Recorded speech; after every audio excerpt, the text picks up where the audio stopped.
नमस्कार। आजको समय सान्दर्भिकमा स्वागत छ। समय सान्दर्भिकमा विगत लामो समयदेखि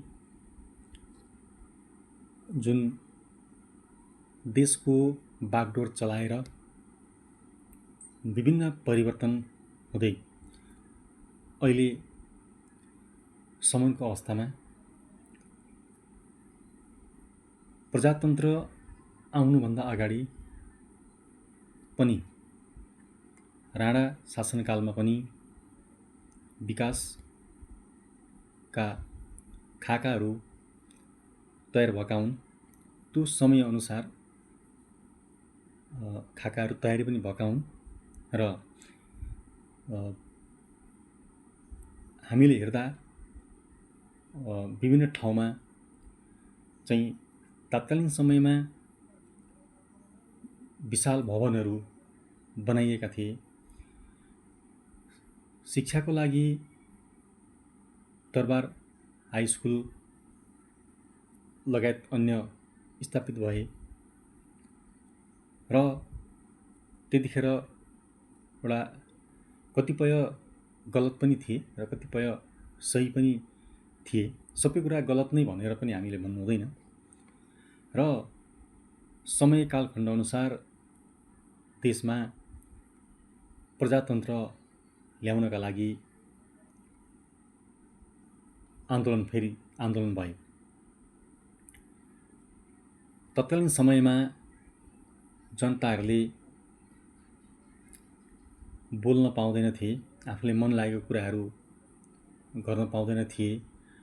भनौँ न, स्वतन्त्र कम मात्रामा थियो, आफ्नो पहुँच धेरै कमको मात्रै थियो र ती सबै कुराहरू अथवा ती पीडाहरू, त्यसका चाहिँ वेदनाहरू र त्यतिखेर भोगिएका कुराहरूलाई चिरेर परिवर्तनका लागि धेरै अग्रजहरू आन्दोलनमा होमिनुभयो र शहीदहरू पनि हुनुभयो र सबैको चाहना थियो देशमा समृद्ध गराउनको लागि, देशलाई सही मार्गमा हिँड्नको लागि, देशमा रोजगारी उत्पादन गर्नको लागि र आफूले चाहेको कुराहरू बोल्नको लागि, शिक्षाको लागि, आफ्नो व्यवसायहरू गर्नको लागि र जो पीडित उत्पीडित जात जातिका अथवा विभिन्न मानिसहरूको चाहिँ स्तर उन्नत गराउनको लागि भनेर जसरी जनतालाई एकघट्ट बनाएर आन्दोलन गरियो, त्यो आन्दोलन सही थियो, सही बाटोमा थियो। तर बिस्तारी त्यहाँभित्र पनि एकले अर्कालाई लडाउने होडहरू चल्दै गए, आफ्नो स्वार्थपना बढ्दै गयो र आफन्तलाई मात्रै अगाडि बढाउने, आफन्तलाई मात्रै विभिन्न पदमा राख्ने र विदेश पठाउने जस्ता प्रविधिहरू बढ्दै गए र आफ्ना पहुँचकालाई मात्रै भनौँ न अगाडि बढाउने खालका गतिविधिहरू भए र जो मान्छे तल्लो स्तरका छन् अथवा जो एउटा सर्वसाधारण छ, उनीहरू चाहिँ सधैँ नै पिल्सिने रहे। त्यहाँ किसानका पीडा थिए, त्यहाँ जात जातिका पीडा थिए, त्यहाँ चाहिँ विभिन्न कार्यालयमा काम गर्ने कर्मचारीका पीडाहरू थिए। यी सबैलाई परिवर्तन गर्नको लागि 2052 सालदेखि फेरि देशमा जनयुद्ध सुरु भए। यसको पनि एउटै कुरा थियो, उद्देश्य एउटै थियो, ताकि देशमा परिवर्तन ल्याउनको लागि। र त्यस पछाडि पनि जनयुद्ध भए, देशको ठुलो जनधनको क्षति भयो, धेरै व्यक्तिहरूले चाहिँ आफ्नो परिवार गुमाए, धेरै बालबालिकाहरूले आफ्नो बाबामा गुमाए, धेरै बाआमाले आफ्नो छोराछोरी गुमाए। त्यहाँ चाहिँ हाम्रा सबै नेपाल प्रहरीका हुन्, चाहे नेपाल आर्मीका हुन्, चाहे माओवादीका हुन्, जो भए पनि हामीले हाम्रो आफन्त अथवा आफ्नो परिवार अथवा आफ्नै देशका जनताहरू गुमायौँ। र त्यतिखेर पनि धेरै उद्योग धन्दाहरू बन्द भए र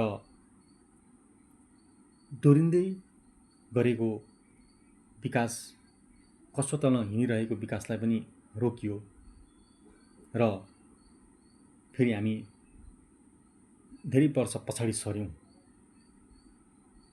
त त्यसको नामले हामीले परिवर्तनको नामले अथवा परिवर्तनको जुन एउटा सपना बोकेर सपना बाँडेर हामी हिँडिरहेका थियौँ, त्यो अनुरूप हामी फेरि जान सकेनौँ र देशमा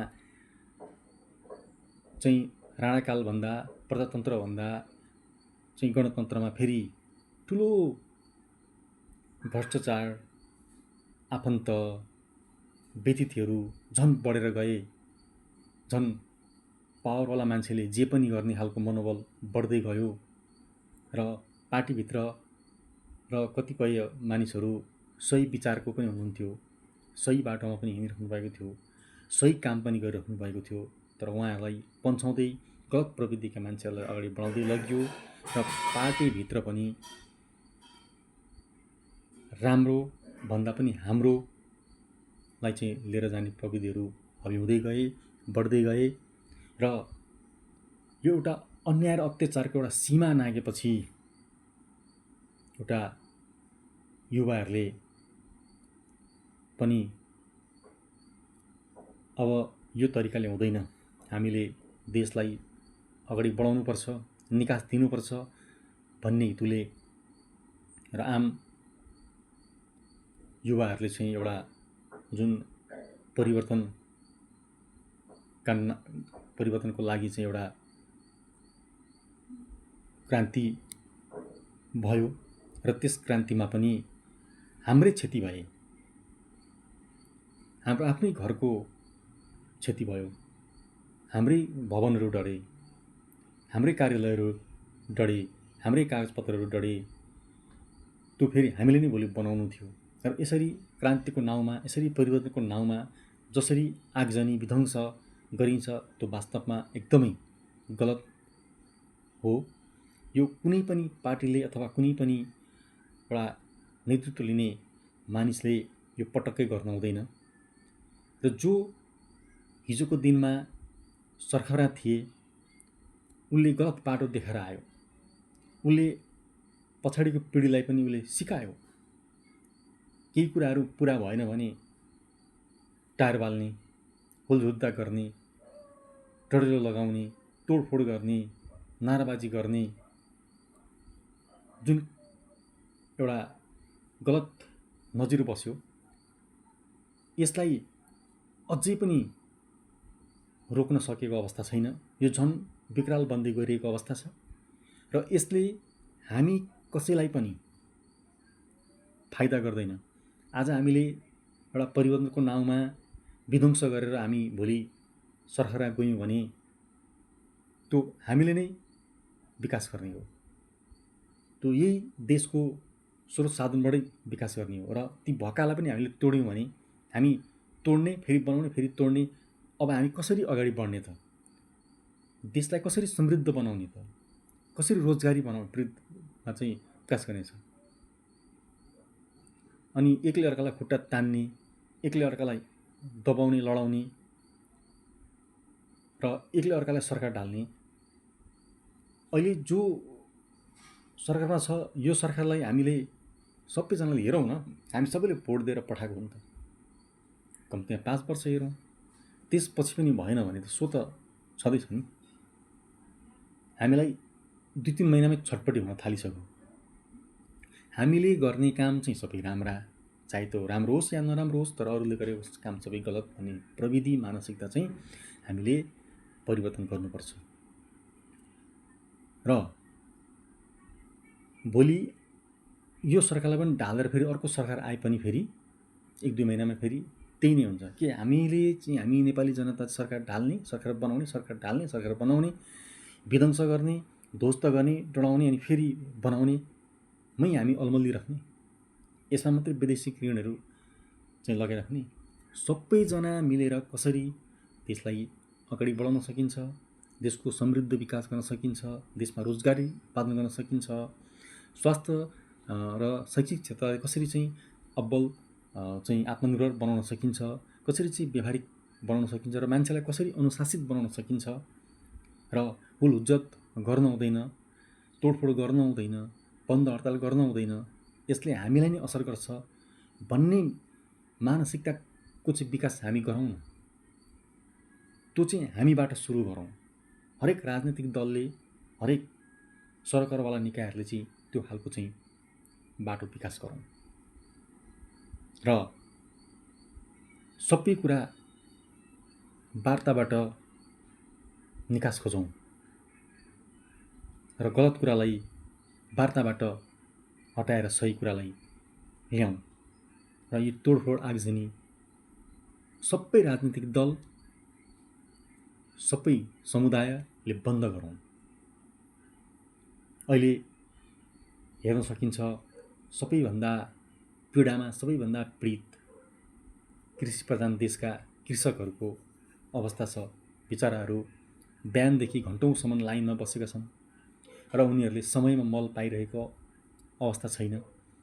एकअर्कामा लडाइँ झगडा भइरहेको अवस्था छ र बाहिरबाट मल ल्यायो भने इन्डियाबाट मल ल्याउँदाखेरि उनीहरूको मल खोसिने चाहिँ अवस्था भइरहेको छ र उनीहरूले उत्पादन गरेको वस्तु चाहिँ 20 रुपियाँ किलो 15 रुपियाँ किलोले चाहिँ उठाइएको हुन्छ र बजारमा ल्याएपछि त्यही 100 रुपियाँ 150 रुपियाँ किलोमा बिक्री भएको हुन्छ।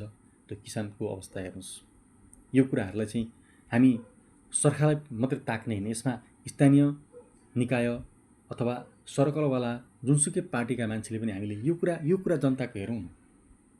अनि मात्रै हामीले जनताको जुनसुकै पार्टी होस्, जनताको दुःख बुझौँ, किसानका दुःख बुझौँ, व्यापारीको दुःख बुझौँ र उनीहरूले तलदेखिको पीडा के छन् त त्यसलाई चाहिँ उत्थान गरौँ न। भोलि त्यो जनताले आफै पत्याउँदै जान्छ। नभए परिवर्तनका नाउँमा, सरकार ढलाउनेको नाउँमा मात्रै आन्दोलन गरेर हामी कसैको पनि हित हुँदैन। त्यो सरकार बनेपछि पनि त्यसको पनि हित हुँदैन। त्यसकारण एउटै कुरा हेका राखौँ, जनताको मन बुझ्न, परिवर्तन गर्नको लागि जनताको दुःखमा साथ दिनुपर्छ।